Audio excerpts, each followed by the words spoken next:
پیشاب میں خون آنا۔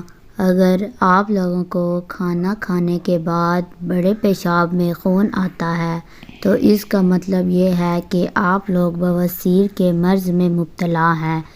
تو ایسے میں ہم لائے ہیں آپ لوگوں کے لیے ایک شافی علاج۔ اس عمل سے انشاءاللہ آپ کا یہ مرض دور ہو جائے گا۔ تو کرنا یہ ہے آپ لوگوں نے کہ جب بھی آپ کھانا کھانے بیٹھیں تو کھانے سے پہلے آپ لوگوں نے قرآن پاک کی سورہ قریش پڑھ کر کھانا شروع کرنا ہے۔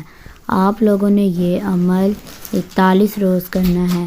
انشاءاللہ ایسا کرنے سے آپ صحت یاب ہو جائیں گے۔ اگر آپ لوگوں کو ہماری یہ ویڈیوز اچھی لگی ہیں تو ہمارے چینل کو ضرور سبسکرائب کریں تاکہ ہماری آنے والی ہر نئی ویڈیوز کا نوٹیفیکیشن آپ لوگوں تک پہنچتا رہے۔ شکریہ۔